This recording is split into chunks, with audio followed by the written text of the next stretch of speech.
अरे नए पल की देर लगाई,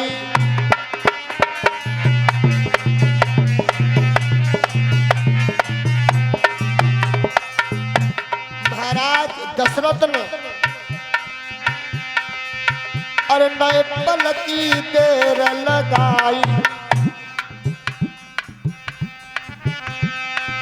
अपनो घोड़ा लयो सजाई,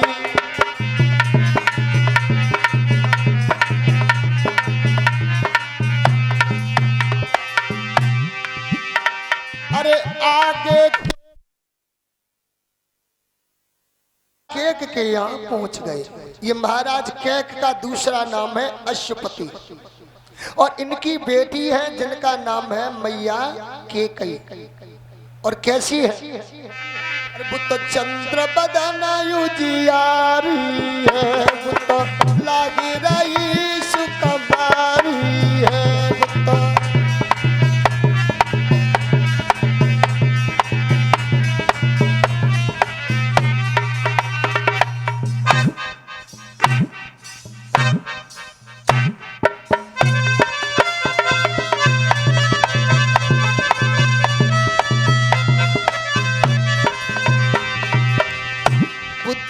चंद्र बदन उजियारी है, बुत लागी रही सुकुमारी है,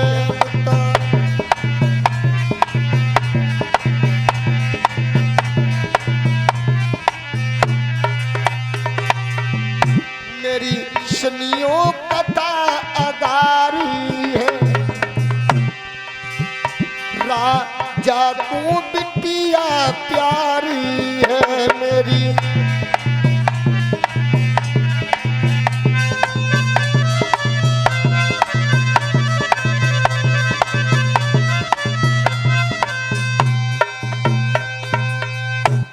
बहुत अच्छी है बेटी, इसका नाम है केकई।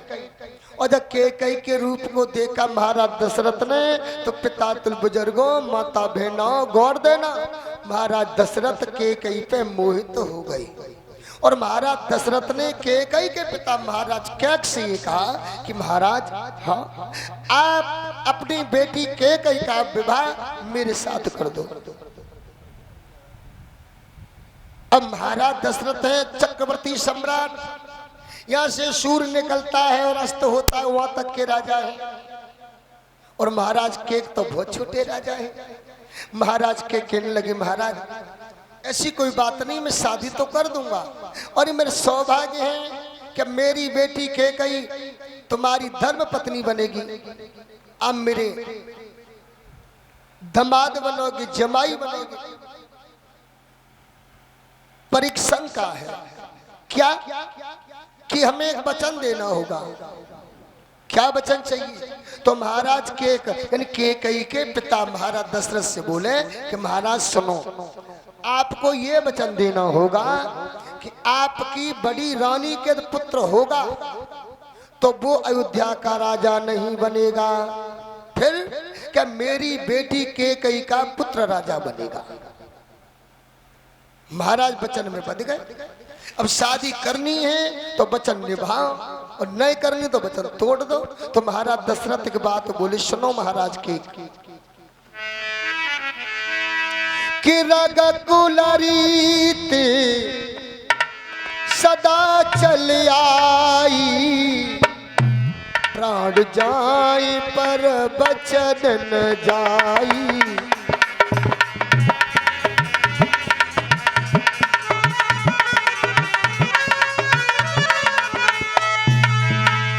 ये मैं तुम्हें कथा की गहराई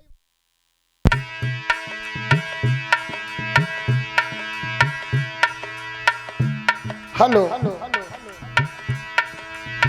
महाराज दशरथ बोले केकई के पिता से, और मैं कहूंगा सभी भक्तों से मेरी बात पर विचार करना।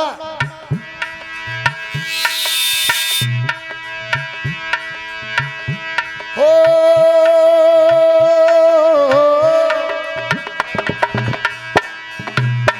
रघुकुल रीत सदा चल आई, प्राण जाए पर वचन न जाई, प्राण जाए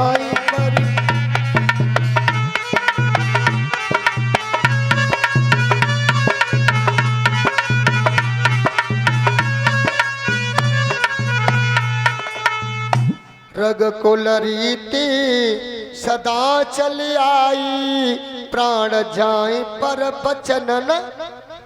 महाराज दशरथ बोले कैकेयी के पिता से, महाराज मेरे रघुकुल की ये रीति है, प्राण चले जाएंगे मगर वचन नहीं जाएंगे।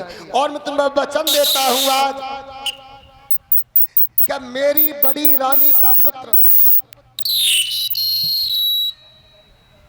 मेरी बड़ी रानी का पुत्र राजा नहीं बनेगा, तो राजा बनेगा तो तुम्हारी बेटी कैकेयी का पुत्र ही राजा बनेगा। और शादी महाराज की हो गई। अब दूसरी रानी जब कैकेयी आ जाती है,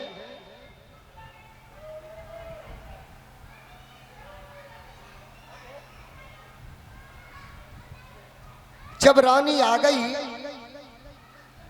तो ये बात है महाराज,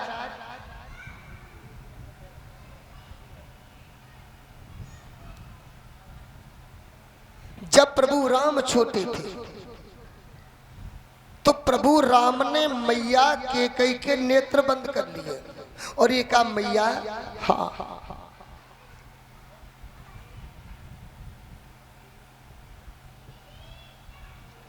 मैया हम आपसे कुछ मांगेंगे, आप हमें दे दोगी जो मांगेंगे। कैकेयी मैया और हमारे परमादड़ी चाचा श्रीमान जगदीश चाचा जी की तरफ से हमारे गले में ये माल्या और भागवत महारानी पर माल्या, मेरे समस्त मंडल के गले में माल्या डाल रहे हैं और अपनी धर्म कमाई से हम लोगों का सम्मान कर रहे हैं। अब हृदय की गहराइयों से क्या आशीर्वाद दूं, मैं बेटा हूं और बेटा कभी राधे राधे महाराज। ये भी हमारे चंद्रमणि महाराज जी परिचित महाराज हैं, जो अभी 10 दिन पहले ही कथा हमारी संग्रामपुर में ब्राह्म हुई तो हमारे महाराज जी परीक्षित के रूप में सुशोभित हुए। यहाँ पर मनोज भैया परीक्षित हैं और आपकी इस पावन पवित्र खैर की तपोभूमि को मैं तो 100 बार नमन करूंगा कि जा तुम्हारी तपोभूमि में हम जैसे गरीबों की भी दाल रोटी चल रही है और प्रभु की चर्चा हो रही है। तो बोलिए वृंदावन बिहारी लाल की। तो प्रसंग वही सुने या हमने छोड़ा। प्रभु राम ने जब मैया कैकेयी के नेत्र बंद कर लिए तो मैया बोली, राम तुझे क्या चाहिए? तो प्रभु राम कहते हैं, माँ मैं मांगू वो चीज दे दोगी? कैकेयी बोली, राम मांगेगा तो अपने प्राण भी दे दोगी। देख लो मैया, मैं ऐसी वस्तु मांगूंगा कि लोग तुम्हारे नाम से नफरत करेंगे। कैकेयी बोली, राम मैं तेरे पीछे दुनिया का जहर पी लूंगी, तू मांग, तुझे क्या मांगना है? प्रभु राम बोले, मैया देख लेना, तुझे रढ़ापा भी उठाना पड़ेगा। मैया कैकेयी कहती है, राम मैं तेरे लिए दुनिया का जहर पी लूंगी, प्राण तुझे अपने दे दूंगी। अरे तू मांग, मुझे दुनिया से मतलब नहीं है, मुझे इससे मतलब है जिसमें मेरा राम खुश है उसमें मैं खुश हूं। तो प्रभु राम ने कहा, मैया मैं मांगना चाहता हूं, आप मेरे लिए पिताजी से 14 साल का वनवास और भरत के लिए राजगद्दी मांग लेना। बोल वृंदावन बिहारी लाल की। कहा, मेरे लिए 14 साल का वनवास, भरत के लिए राजगद्दी मांग लेना। मैया कैकेयी बोली, ठीक है बेटा, ऐसा ही करेंगे। तो अब बताइए महाराज, कैकेयी का कोई तुम्हें दोष लग रहा है कि कैकेयी ने राम को वनवास दे दिया? अरे कैसे दे दिया? कैकेयी ने वनवास नहीं दिया, वनवास तो प्रभु राम ने स्वयं मांगा। और जब राम ने मांगा तो मैया कैकेयी ने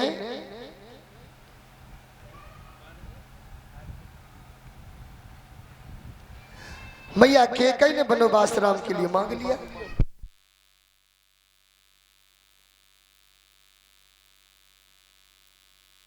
समझ लिया जो नाराज है। तो कैकेयी मैया गई और कोप भवन में जाकर के लेट गई, सिंगार अपना उजाड़ दिया, लेटी। महाराज दशरथ को पता चली कि आज कैकेयी नाराज है और क्यों नाराज है, किस लिए नाराज है। तो महाराज दशरथ कैकेयी के पास पहुंच गए और बोले कैकेयी, हाँ बोला, आप क्यों नाराज हो। कैकेयी बोली मैं कुछ मांगना चाहती हूँ। क्या? कि महाराज मैं 2 वरदान है तुम पर, मेरे 2 वरदान दे दो। महाराज बोले कैकेयी अरे तू पागल ऐसी बात करती है, अरे 2 वरदान की बात छोड़, 4 मांग ले, हम तो 4 वरदान देंगे। तो मैया कैकेयी ने कही सुनो महाराज, सबसे पहला वरदान ये दे दो कि राम राजा नहीं बनेंगे, मेरा पुत्र राजा भरत बनेगा। महाराज दशरथ बोले ले, जरा सी बात है, राम राजा बने चाहे दशरथ ने कहा चाहे भरत राजा बने, मेरे लिए तो दोनों ही बेटा प्रिय हैं। चलो कोई बात नहीं, राम को छोड़ो, भरत को राजा बना दो। अब दूसरा मांगो। दूसरा कहा महाराज मुझे ये वरदान दे दो कि राम के लिए 14 साल का वनवास। और जैसे इतने शब्द सुने भैया, महाराज दशरथ की आंख में आंसू आ गए। महाराज दशरथ बैठ गए, सर पकड़ लिया। अरे कैकेयी ये तूने क्या मांग लिया। कैकेयी तू चाहे तो मेरे प्राण मांग ले, अभी प्राण दे दूंगा, मगर मेरे राम को हमसे दूर मत भेज। मैं राम के बगैर नहीं जी पाऊंगा कैकेयी, राम के बगैर नहीं जी पाऊंगा। कैकेयी बोली महाराज मेरी बस 2 ही वरदान है, पहला भरत राजा बन जाए और राम को 14 साल का वनवास मिल जाए। बस उसी वक्त महाराज दशरथ की जबान बंद हो गई। बुजुर्गों, मैया बहनों, महाराज दशरथ राम से बहुत प्रेम करते, बहुत प्रेम करते। जबान बंद हो गई, सिर्फ आंखों में से आंसू बरस रहे हैं।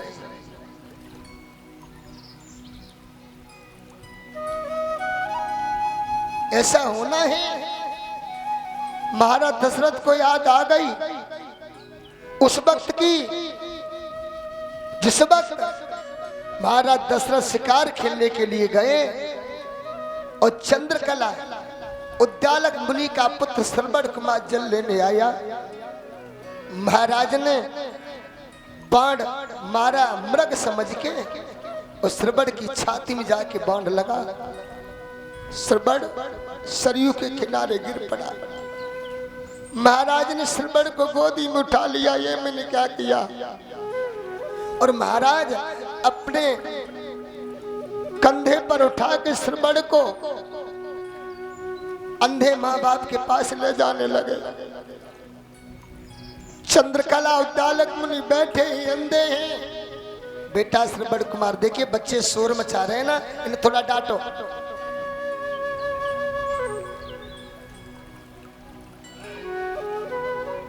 भैया महाराज दशरथ से श्रवण ने एक बात कही, महाराज तुमने बहुत बुरा कर दिया जो मेरे बाण मार दिया, अब मैं बचूंगा नहीं। मेरे अंधे माँ बाप प्यासे हैं, पानी के लिए मुझे भेजा था। मुझे दुख इस बात का है कि मैं अपने माँ बाप को पानी नहीं पिला पाया। महाराज आपसे प्रार्थना है मेरी, पहले मेरे मैया को, मेरे पिताजी को पानी पिला देना, उसके बाद ये कहना कि तुम्हारा श्रवण मर गया।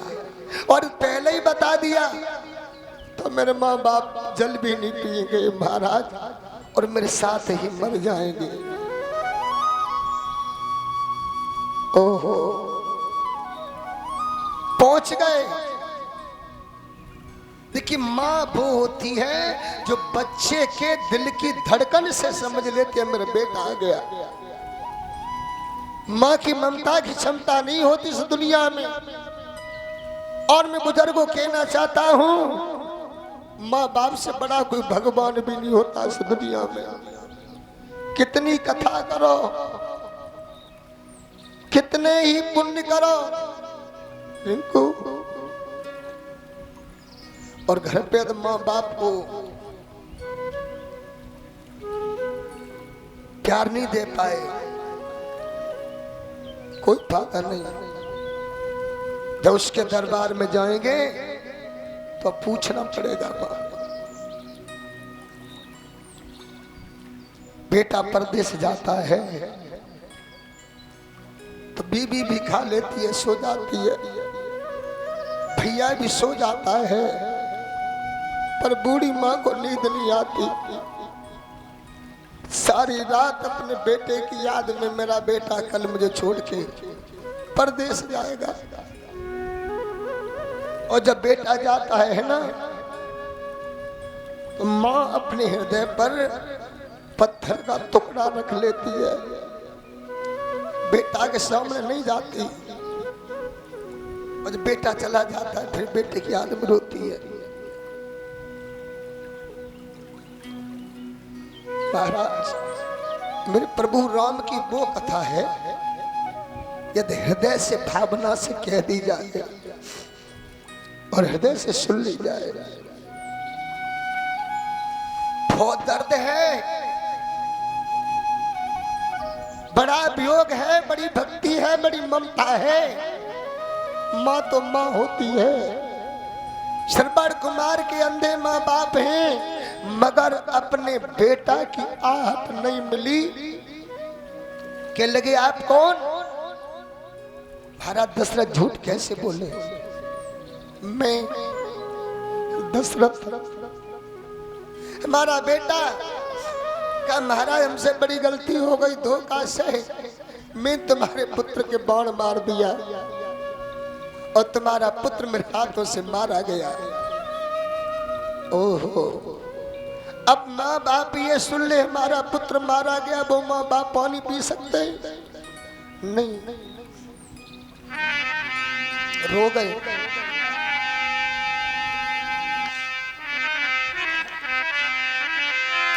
और धरे बेटा की लाश गोद में रोए गई थी मैं तारी।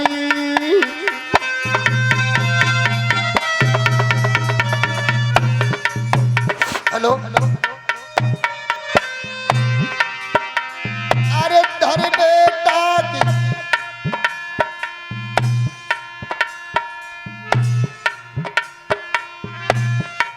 बेटा की लाश गोद में रोए गई थी बेतारी।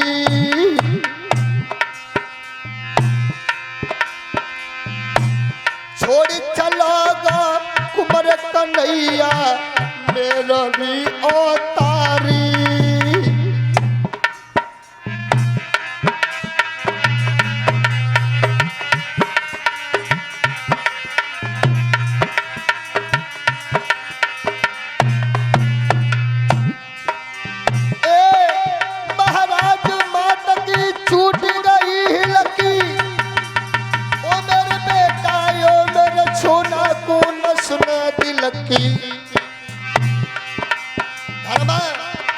जाकी माटी रह गई पड़ी के हंसा सुरग सितारो है। जाकी माटी रह गई पड़ी के तोता सुरग सितारो है।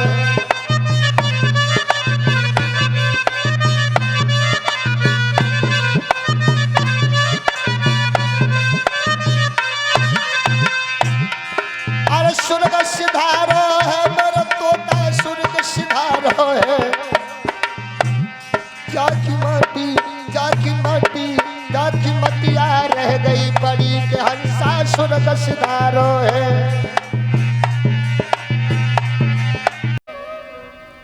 गजब हो गया, जल नहीं पिया। अरे रोई रे अंधा, दोनों अंधे हैं माँ बाप। अरे रोई रे मैया बबुला, करी करी लला अपने की याद।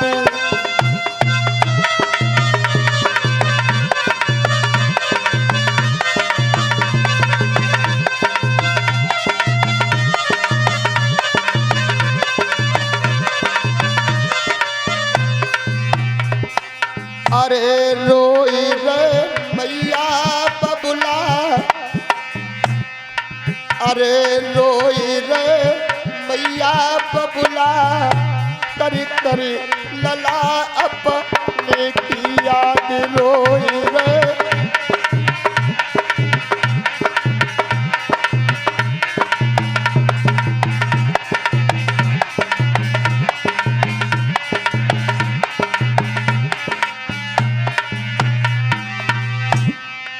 अरे लाल बिन जग में ना कोई, लाल बिन।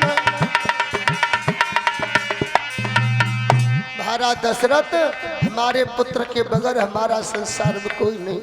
हम दोनों अंधे, हमारा बेटा ही हमारा सारा था, मगर तुमने तो हमारे बेटे को।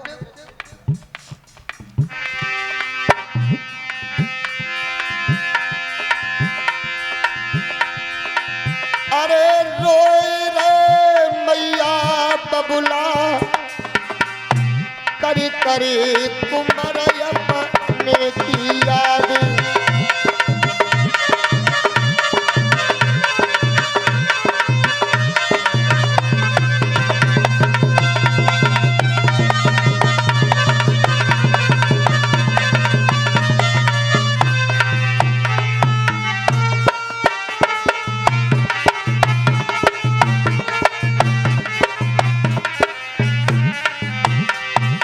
ध्यान देना ये धर्मा।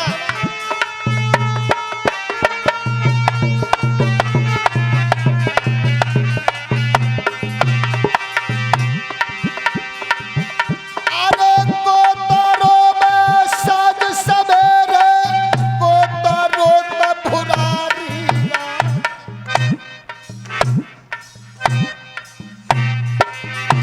अब को तारो वक्त पड़े पे, को तो रोती त्योहारी।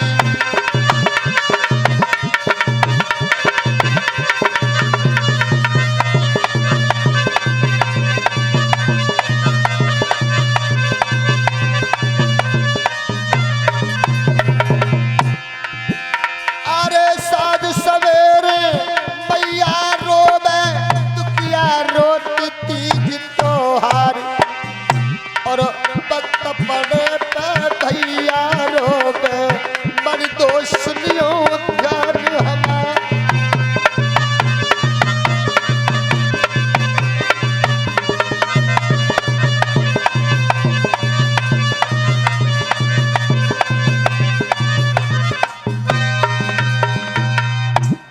दत्त जी ने श्रवण कुमार के बाण जानबूझ करके मारा था, ये बात यहाँ पर आती है।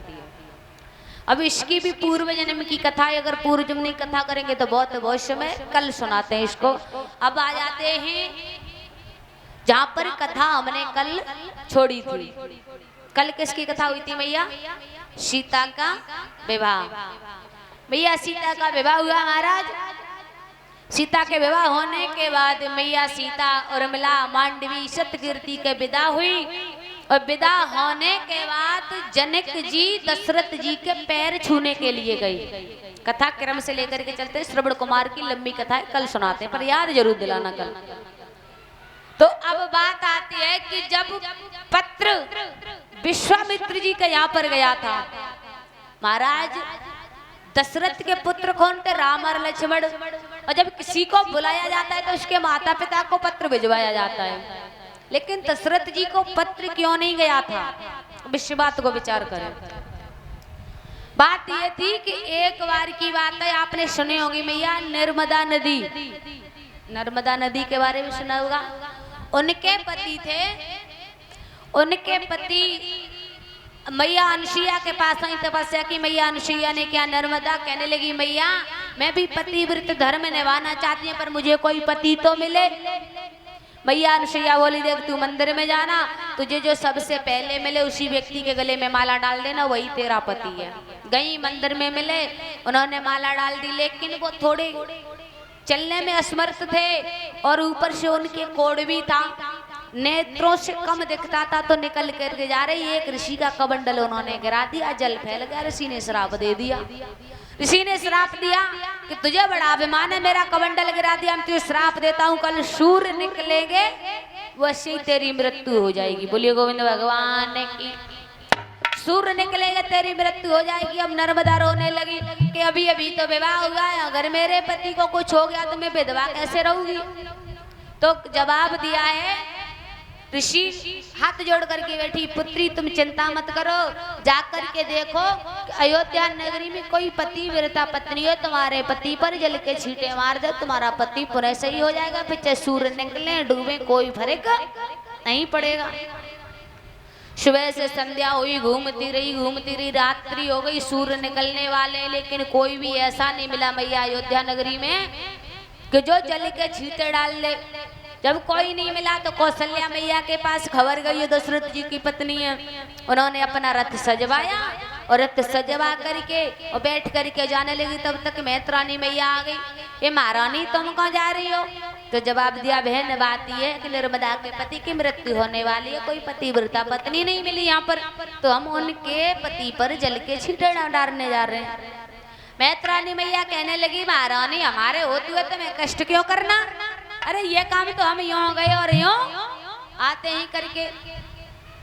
तो जवाब दिया, जैसी वो मैत्रानी मैया गई, नर्मदा के पति पर जल के छींटे मारे, नर्मदा के पति सही हो गए, सूर्य निकले, उनकी मृत्यु नहीं हुई। अब जनक जी सोचने लगे कि पूरी जनकपुरी में हमारी में कोई ऐसी पतिव्रता पत्नी नहीं मिली जो इनके ऊपर जल के छींटे मार दे, और अयोध्या नगरिया में इतनी बड़ी बड़ी पतिव्रताएं कि महारानी तो महारानी एक मैया मैत्रानी है, वो भी जल के छींटे डाल करके सही कर गई। अगर हम पत्र भेजते हैं हो न हो राम, जैसे राम किसी के लिए पत्र भेजे तो जाकर के फिर भी किसी मैत्र को न भेज दें, और जब वो वहाँ पे शक्तिशाली गांव है, शक्तिशाली राज्य है, तो कहीं ऐसा न हो कोई मैत्र इस धनुष को तोड़ जाए और मेरी सीता को विवाह ले जाए। इस भय के कारण जनक जी ने पत्र दशरथ जी को नहीं भेजा मैया, है ना। जाकर के जब लौट के आए दशरथ जी को बाद में विश्वामित्र जी ने बुलाया, विवाह हुआ, और जब विदा करने लगे तो जवाब देने लगे, कहने लगे, महाराज हमारी ये बेटियां हैं, मैंने बड़े नाजों से पाली है, मेरी बेटियों को तुम बड़े भाव से रखना। दशरथ जी कहने लगे, कैसी बात कर रहे हो, तुम्हारी बेटियां ये हमारी भी बेटियां, हमें बड़े प्रेम से रखेंगे। जनक जी दशरथ जी के चरणों में झुकने लगे, और जब झुकने लगे दशरथ जी ने हाथ जोड़े और जनक जी को उल्टे पैर छुए मैया। कहने लगे, एक बात बताओ महाराज, लेने वाला बड़ा होता है कि देने वाला। जनक जी कहने लगे, महाराज देने वाला। दशरथ जी कहने लगे, तुमने अपने कलेजे के टुकड़े चार चार हमें दिए हैं, तो आप बड़े हुए ना, और छोटा बड़े के चरण छूटा है, बड़ा छोटे के नहीं महाराज। तो पैर छूने के लिए जनक जी ने जेठ वरली दोनों एक दूसरे के गले मिल करके रोई, बहुत रोई। मैया सीता उर्मिला मांडवी सत्यकीर्ति की विदा करने लगी, और मैया के सुनैना के पास पहुंची, जो मैया सीता की मैया है, तो रोने लगी।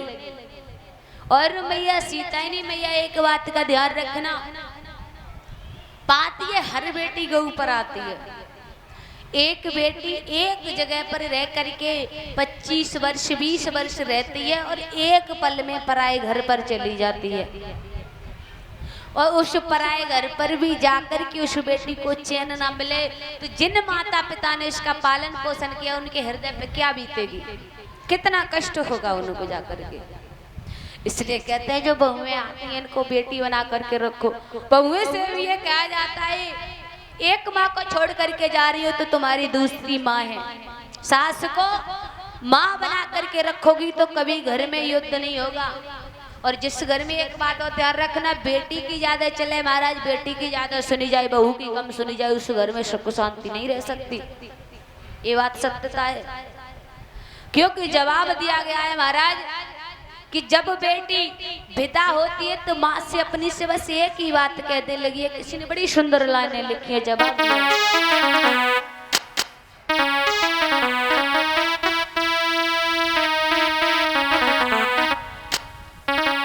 कि मुझे माँ से गिला, मुझे माँ से गिला, मिला यही शिला, बेटियाँ क्यों पराई है, बेटियाँ क्यों पराई है, बेटियाँ क्यों पराई।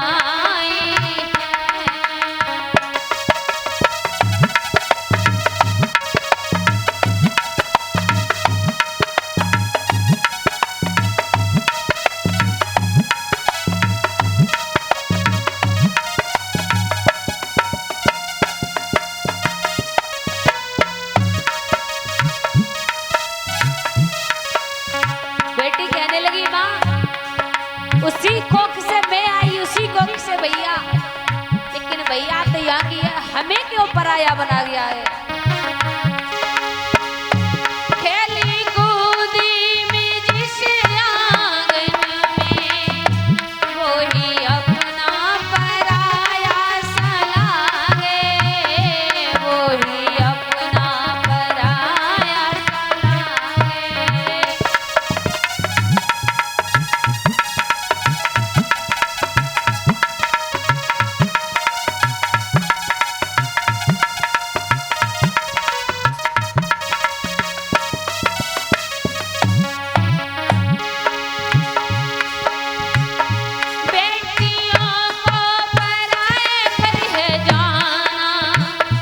जोर किसका चला इसके आगे, जोर किसका चला इसके आगे।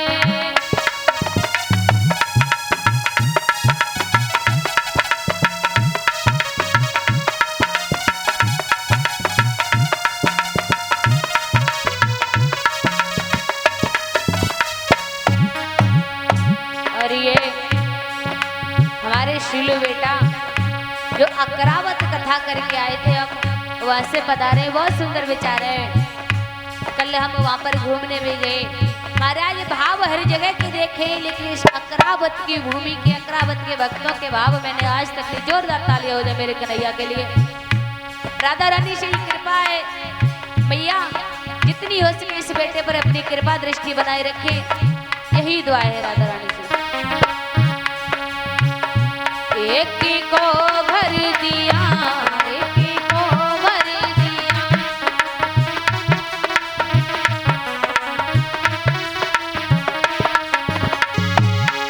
कर कैसी खुदाई है, बेटियाँ क्यों पराई है, बेटियाँ क्यों पराई है।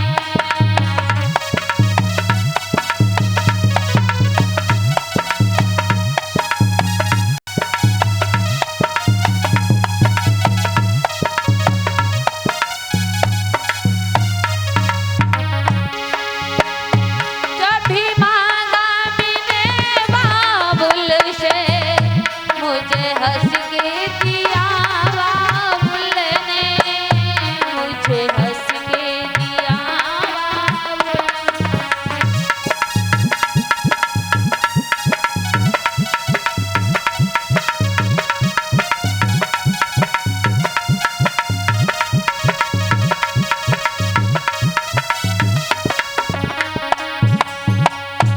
भैया। एक बात का ध्यान रखना, बेटी अपने पिता से 4 बार 8 बार 10 बार कुछ भी मांगती है ना, पिता की जेब में भले ही कुछ ना हो, लेकिन कभी मना नहीं करता।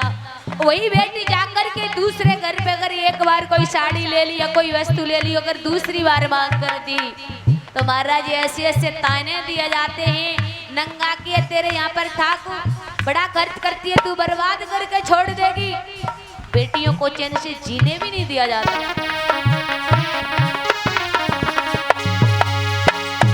जब भी मैंने मगावा बुलछे, वही हंस के दियावा बुलने, मुझे हंस के दियावा बुलने।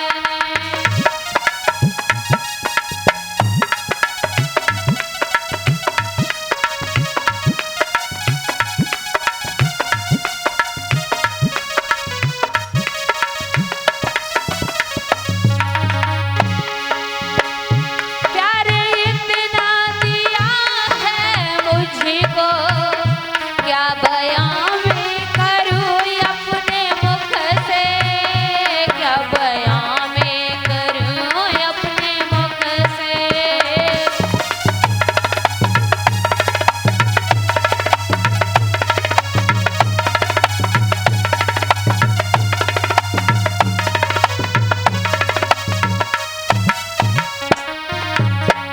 वो जिस घर में पली,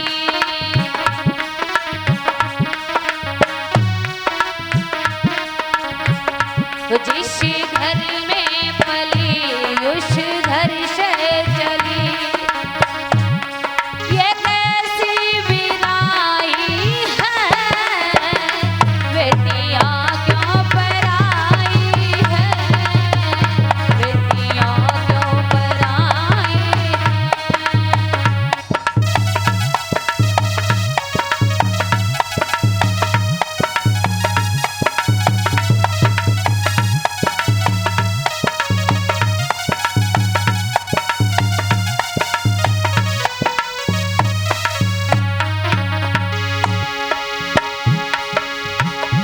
अच्छा घर सुंदर बर दिया माँ ने, छड़ भर में कर दिया हवाले, छड़ भर में कर दिया हवाले।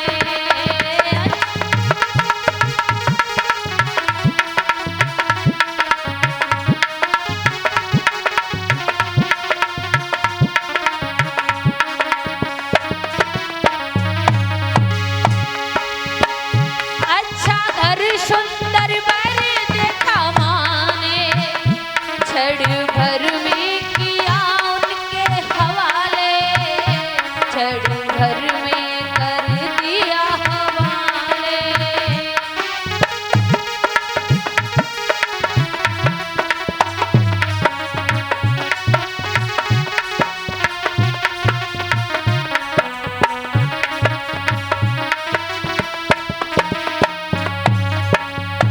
देती दिल से दुआ,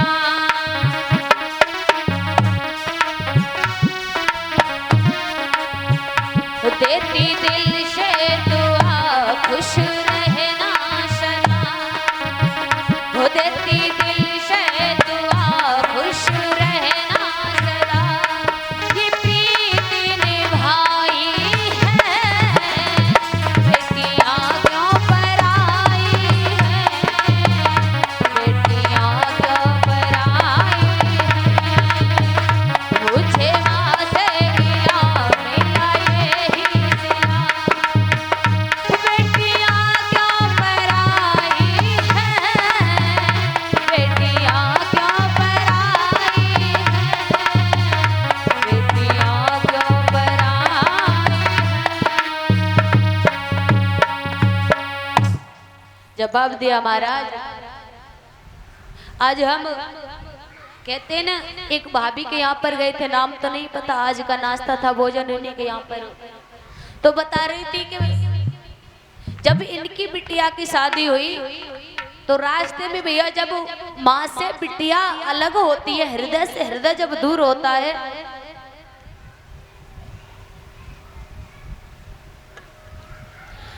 जवाब दिया जब माँ से बेटी अलग होती है तो रोना आता है, तो रो रही थी, तो समझाया देखो एक बेटी चली गई, तुम्हारे पास और भी बेटी, उन बेटियों के सहारे रो मत। बताया घर में आकर के वही पिता फूट फूट करके रोने लगे। ये सत्यता है। इतने कष्ट पाल करके हम 4 दिन किसी का बाहर का पालन पोषण नहीं कर सकते, लेकिन अपने बच्चे को हृदय से लगा करके रखते। उन बिटियों को बड़े कहते हैं बस इनका कष्ट ना हो कहीं जा करके।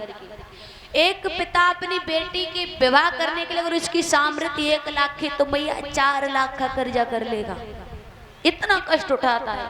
कितने कितने तो बेचारे गरीब पिता इतने हैं कि अपने खेत को भी बेच दें जाकर के तब बिटियों को विदा करते हैं। और उन बिटियों को भी अगर ससुराल में कष्ट हो तो बताओ उनकी बददुआ से भला कोई बचा सकता है? कोई नहीं बचा सकता। बेटी बाबुल के घर में राज करती है, राजा नहीं होता फिर भी राजकुमारी बन करके रहती है। वही बेटी जाकर के दूसरे घर में महाराज जी नौकरानी बना दिया जाता है। शादी किसी के भाग्यों को बिटियां राज करती हैं। इसलिए हाथ जोड़ करके 2 विनती है। पहला, किसी बेटी के अगर विवाह में जाओ मैया तो कभी भी उस भोजन की बुराई मत करो जिस बेटी के विवाह में खाने जाओ, क्योंकि इस आपके एक समय के भोजन के लिए पिता ने पता नहीं कितने समय भोजन नहीं किया। भागदौड़ में कपड़े भी नहीं बनवा पाता, तब जाकर के बिटिया के अरे रघुकुल रीति सदा चली आई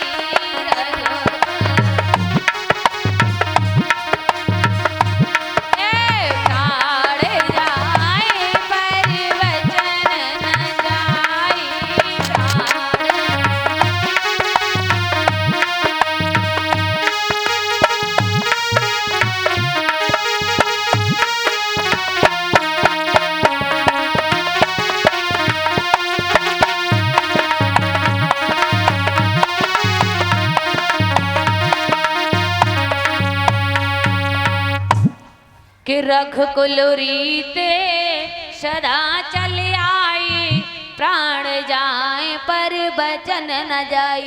दशरथ जी कहने लगे हमें पता है वरदान मांगो, याद करो तुमने हमें 2 वरदान देने का वादा किया, कभी भी मांग सकते तो आज हम मांग रहे हैं। कहने लगे मांगो।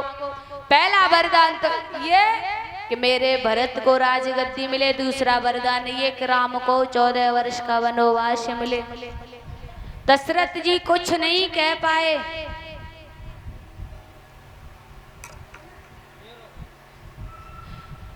दशरथ जी कुछ न कह पाए, वचन दिए तो दोनों वरदान देने पड़े। और राम जी के पास मैया खबर पहुंची कि राम तुम्हारा राज तिलक नहीं हो रहा, तुमको 14 वर्ष के लिए वनवास दिया गया है। और भैया आजकल के अगर भैया होते ना तो डार स्टोरी चिल्ला के आधे मोहल्ले भैरव कर देते। राम जी के पास मैया खबर गई जीवन कैसे जीना है रामचरितमानस सीखो कि राम तुम्हारा राज्य तिलक नहीं होगा, तुम्हें 14 वर्ष का वनवास है, ये तुम्हारे पिता का आदेश है। राम जी बोले बस और कुछ, बस इतना सा ही। राम जी एकदम से कुछ ना बोले, शांत हो गए, मुस्कुराने लगे।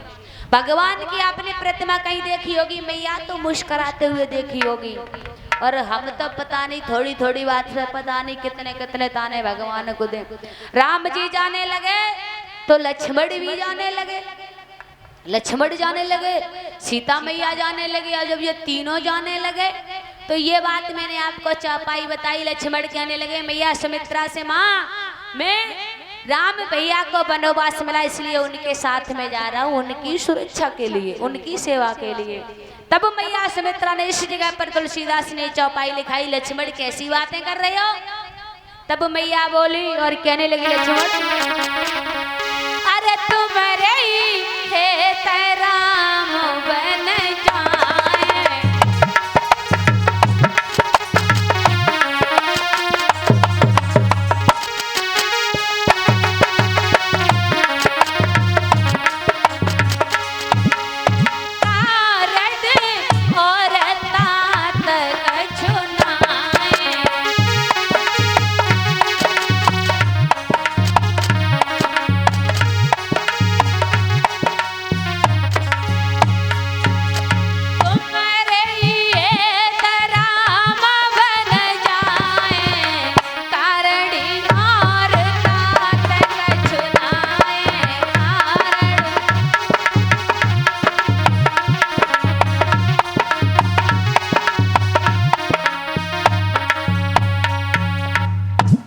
एकदम से सुमित्रा मैया कहने लगी लक्ष्मण मोहन है मैया क्यों मैया कहने लगी लक्ष्मण याद करो अपने पिछले जन्म की जो मैया मैंने कथा बताई थी, लक्ष्मण की पत्नी चंद्रतारा थी। लक्ष्मण मैया के चरण स्पर्श करिए राम जी के साथ में चलने लगे और राम जी आगे आगे, मैया सीता पीछे। मैया ने सारे राजसी वस्त्र उतारे और एक साध्वी का वेश धारण किया और आगे जाने लगे। लक्ष्मण भैया पीछे जाने लगे और जाने लगे तो सारी अयोध्या रोने लगी मैया। और जब ये अयोध्या रोने लगी, राम जी बार बार सभी मैया को प्रणाम करते हैं और आगे बढ़ते हैं तो कहते हैं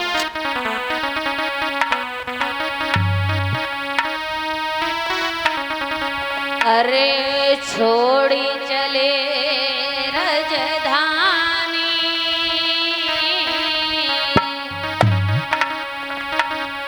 अरे छोड़ी चले रजधानी, तू है गई मात बेरानी, कहीं छोड़ी।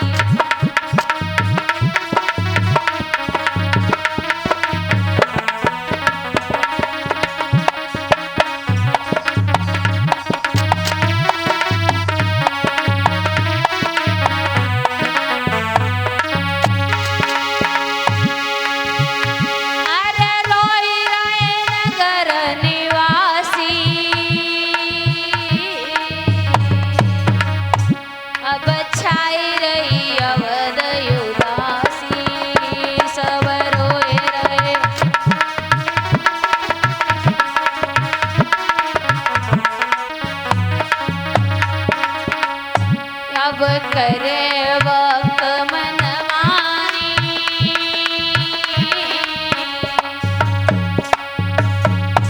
अब करे वक्त मनमानी, तू है गई मात बेरानी।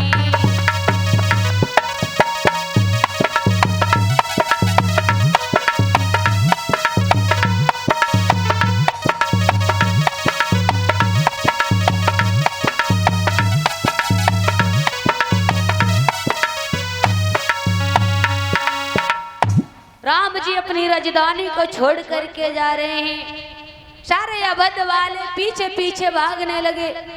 एक मंत्री को साथ में कर दिया, मंत्री जाकर के राम जी को छोड़ करके आओ। राम जी कहने लगे नहीं हम चले जाएंगे। अवध वाले चरणों में गए, प्रभु मंत्री को तो साथ लेते जाओ। राम जी एकदम से रोने लगे, सारी अयोध्या चीखने लगी, प्रभु तुम्हारे बिना हम कैसे रहेंगे, तुम पूरी अयोध्या के प्राण थे, तुम्हारे बिना पूरी अयोध्या सुनी है, पूरी अयोध्या नगरिया में अंधेरा हो जाएगा। राम तुम और लक्ष्मण दोनों ही इस अयोध्या नगरिया के तारे। और एकदम से रोने लगे, कहने लगे प्रभु एक बार तो मुड़ करके देख लो, एक बार देख लो, क्योंकि हमने अब ऐसा पता होता अगर तुम छोड़ करके जाओगे तो तुम्हें जी भर के निहार लेते, जी भर के इतना देख लेते, अपने हृदय में रख लेते, ताकि तुम जाओ तो तुम्हारी याद न आए। सारी अवध प्रियो करके कहने लगे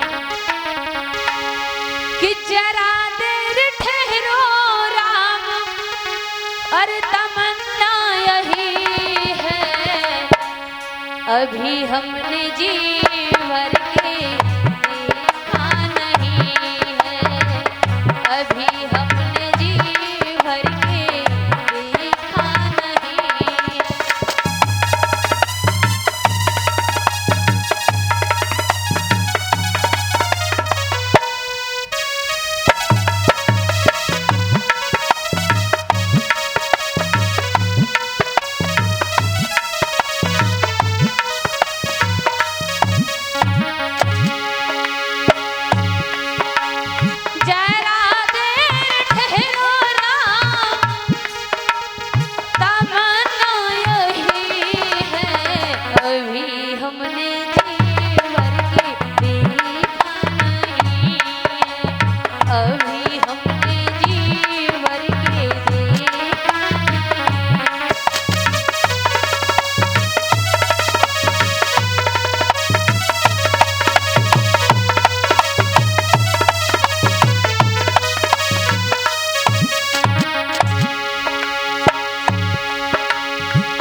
जब भाव देने लगे राम थोड़ा जी भर के देख लेने दो। राम में कहने लगे कोई बात नहीं, सिर्फ 14 वर्ष के लिए जा रहे हैं, हम जल्दी आएंगे। मंत्री को साथ लिया और जब मंत्री राम और लक्ष्मण मैया सीता को लेकर के गया, राम जी ने मंत्री को लौटा दिया। मैया प्रेम हो तो ऐसा होना चाहिए। और मंत्री को जब लौटा दिया, पैदल पैदल जाने लगे, पैदल पैदल जाने लगे। इधर मंत्री जैसे ही लौट करके आया, दशरथ जी ने एक बात पूछी, महाराज एक बात बताओ, हमारे राम ने, सीता ने, लक्ष्मण ने कुछ कहा? किसी ने कुछ नहीं कहा। सिर्फ राम जी कहने लगे हमारे पिता का ध्यान रखना।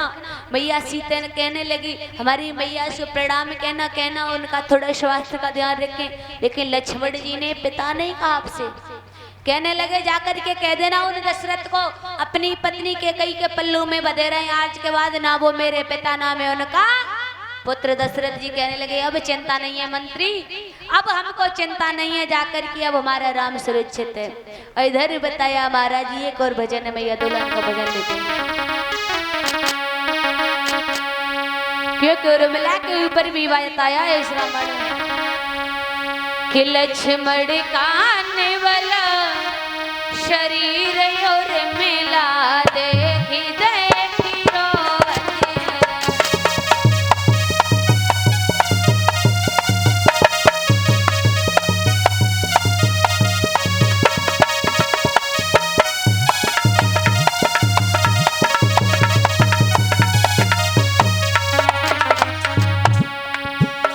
अरे बाग लगाए पिया बन को चले गए,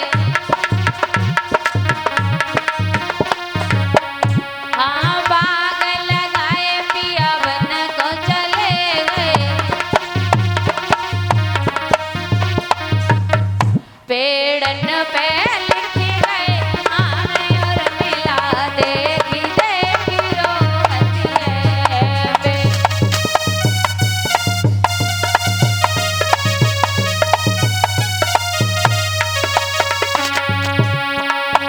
लक्ष्मण का निवल शरीर और मिला देखी देखी रोवती है।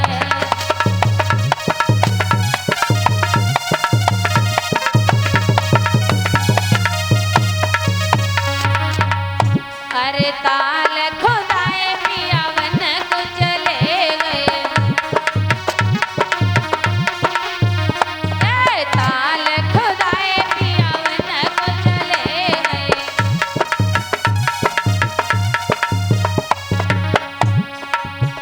साड़िन पे लिखी गए ओ मयूर मिला देखी देखी रोवती है।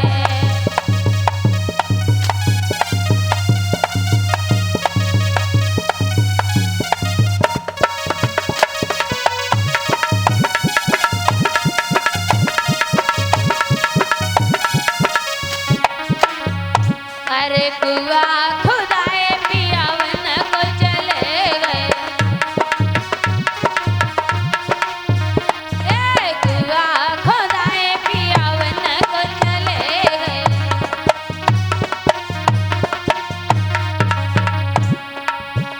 कलशन पे लिखी गए ओ मयूर मिला देखी देखी रोवती है।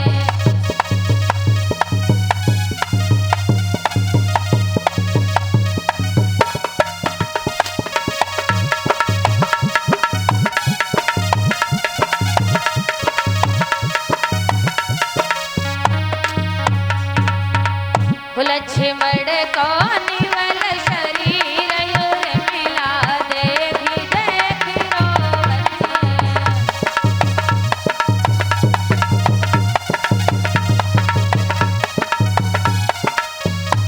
बोलिए श्यावल रामचंद्र की। राम जी जाकर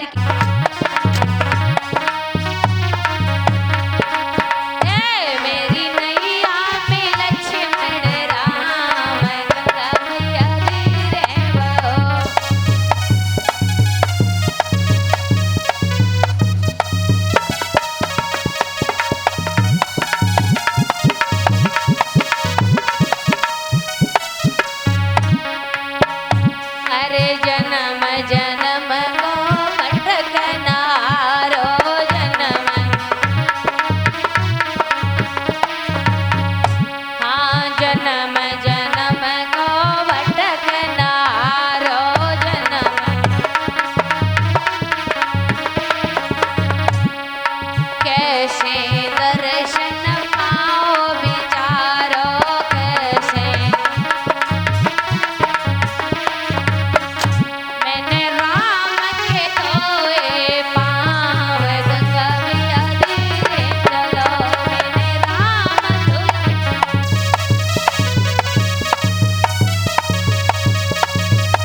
डगमग करती जाकर नैया डगमग।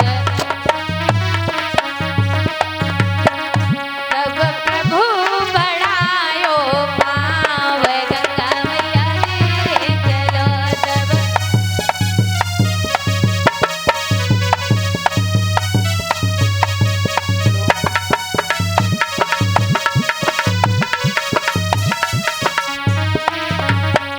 वो मेरी नैया में लक्ष्मण राम गंगा मैया रे वो मेरी।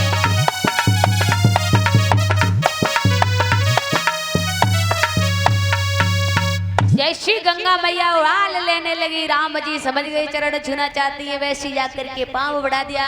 गंगा मैया ने चरण छुए और गंगा मैया सावधानी से बहने लगी। बोलिए गोविंद भगवान की जय हो। और देखिए कि पिया ही अकीसिया और जान नहारी, अरे मन मुदरी मन मुदत उतारी। राम सिया राम जय जय राम राम।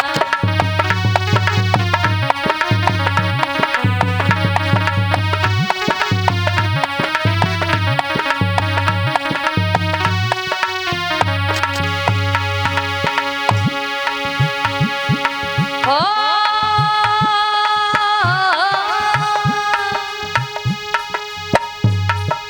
मंगल भवन या मंगलहारी, तब सुदशरथ अजर बिहारी। राम सिया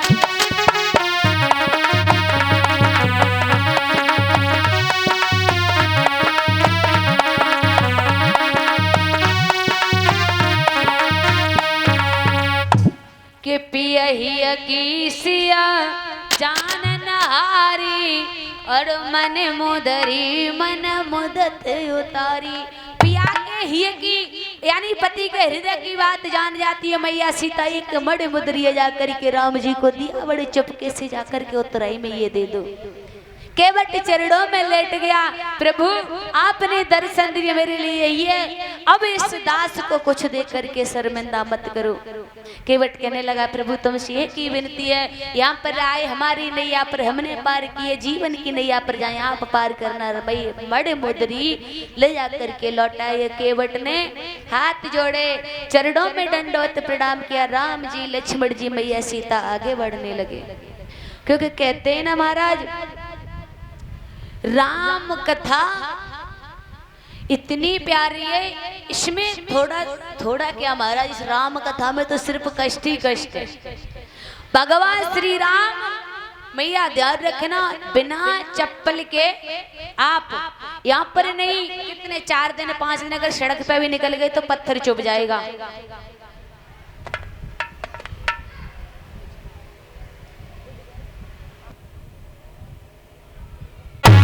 धरती से गगन तक दूर रही मेरी सिया गई तो कहाँ गई मेरी सिया।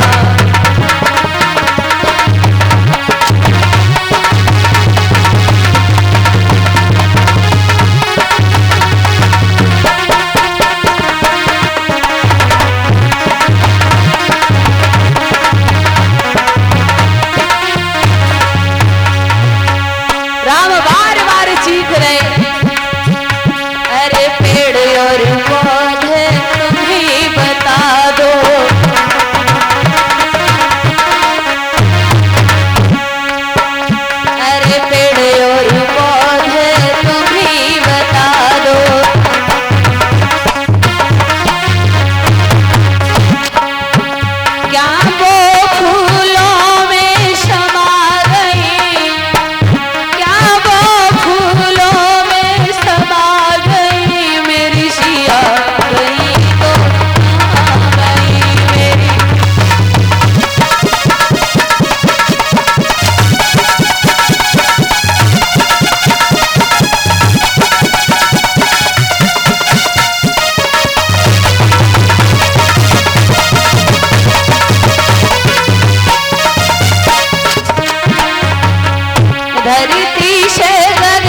अरे गंगा जमुना तुम ही बता दो, गंगा जमुना तुम ही बता दो, गंगा जमुना तुम ही बता दो, गंगा जमुना तुम ही बता दो। क्या लहरों में वो समा गई, क्या लहरों में वो समा गई, मेरी शिया गई तो आ गई, मेरी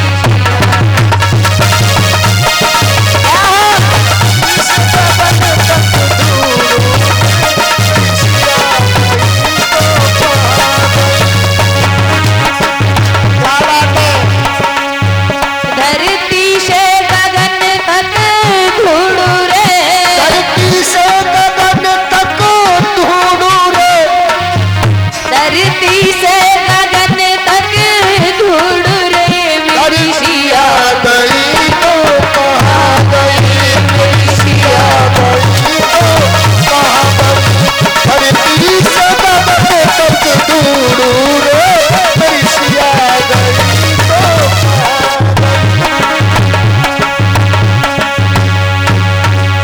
अरे संत महात्मा तुम ही बता दो, महात्मा तुम ही बता दो, संत महात्मा तुम ही बता दो, महात्मा तुम ही बता दो।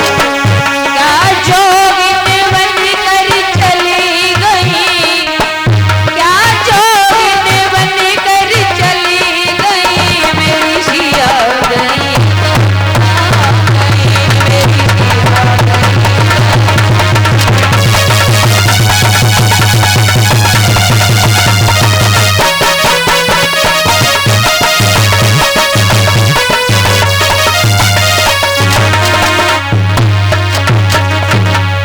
धरती से गगन तक ढूंढू रे,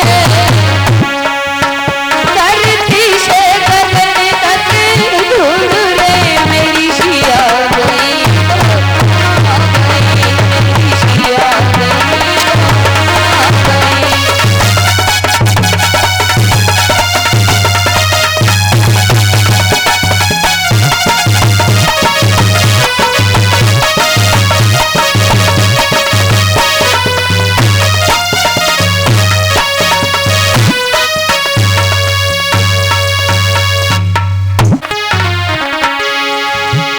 कि हे खग मृग हे मधुकर श्रेणी, हे खग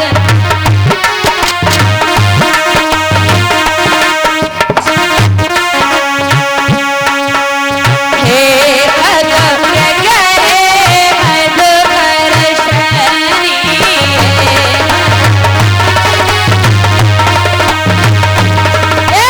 तुम देखी सीता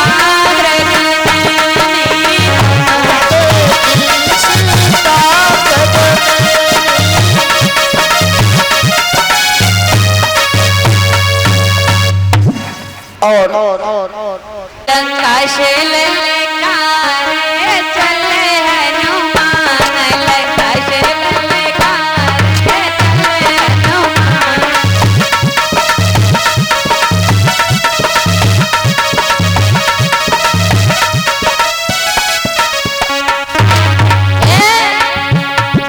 लंका से ललकारे चले हनुमान, लंका से ललकारे चले हनुमान।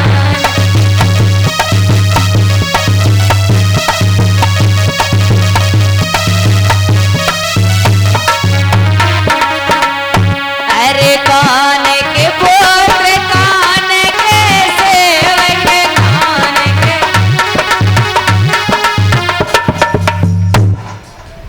लगी कछु मैया हम 1.5 मिनट का कीर्तन जब पूरी कथा अकेले करें तो हम 2 मिनट कीर्तन भी पूरा कर लेना, जो कीर्तन होता है अपने आप गा लेंगे, लेकिन तुम भी तो गाओ हैं, ऐसे थोड़ी तुम सच बता रहे अब पे 1000 रुपए का जुर्माना लगवाओगी, तुम्हें पता है एक जगह पर लिखा था कि यहाँ पर टॉयलेट करना मना है। भैया एक अनपढ़ आया खड़ा हो गया, अब पढ़ा लिखाया का भैया लिखाता है लेकिन वो भी खड़ा हो गया। अब आए दरोगा जी ने पकड़े, कहने लगे एक बात है तूने क्यों कही कि महाराज हम तो अनपढ़े, हम पढ़े ही न जाने, तो खड़े हो गए। अब बोले तूने क्यों की यहाँ पर कि भैया हमने पढ़ तो लिया लेकिन ये कर रहा, तो हम भी खड़े हो गए। तो कहने लगे अनपढ़ से तू 100 रुपए निकाल, पढ़े लिखे से बोले तू 1000 रुपए निकाल। अब 1000 रुपए वाला कहने लगा भैया हमने ज्यादा करी है, जो हम 1000 दे जी 100 दे। तो जवाब दिया ये तो अनपढ़ से पता नहीं था बेचारा खड़ा हो गया, लेकिन तू तो पढ़ा लिखा है और तू फिर भी खड़ा गया, तुझे तो इसे समझ आना चाहिए। तो भैया तुम तो 100 रुपया दे के छूट जाओगे, 1000 तो हम पे लगेंगे ना। कहेंगे जब तुम कथा करने गई फिर भी ना कीर्तन बुलवा पाई, बाड़ी से राम का नाम नहीं निकाल पाई, तो फिर कैसे काम चलेगा, है ना। तो भाव से बोलो सही। लंका से ललकारे चले, रुक जाओ नहीं आई। लंका से ललकारे चले। अरे तुम तो निकाल रहे इनकी ना निकल रही। अरे वो गा रही है, गाएंगे। अच्छा ऐसे नहीं गाएंगे, फिर कैसे गाएंगे। तो प्रसाद है, अमरूद का है, केला है और प्रसाद है। अब बताओ दो जगह से प्रसाद, एक जगह से बूंदी, एक जगह से हलवा, बाकी फ्रूट, फिर भी नहीं गा पा रही मैया है। चलो अब की बार गाएं। बाप से बोलो लंका से ललकारे चल। काय पीछे भाई मैया तुम गनौते में आई हो या भगवान से कोई गोलीबाजी भैया। बाप से बोलो आगे वाली पीठ, तुम्हें हनुमान जी महाराज की कसम है, अब तुम देख लो। लंका से ललकारे चले हनुमान।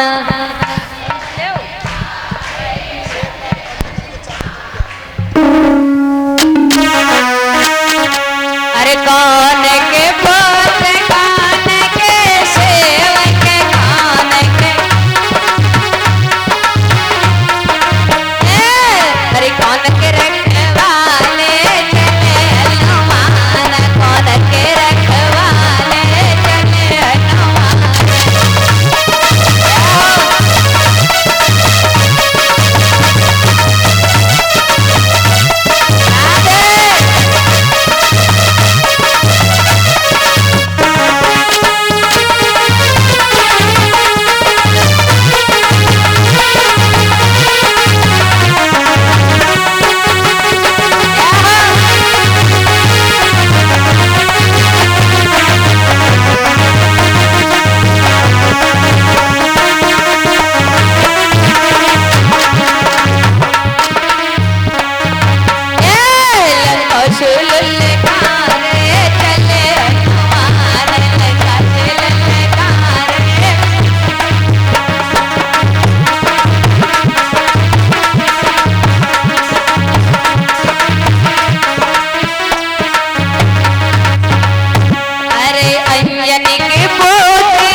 बोले राधे रानी सरकार की जय जय श्री राधे। राम और लक्ष्मण दोनों जैसे ही आगे बढ़े रोते हुए, अरे क्या अपराध किया मैंने, हम भाई भाई लड़ते थे, क्या अमृत घोट दिया उसने।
करके भाई बगल में दबा दिया मैंने।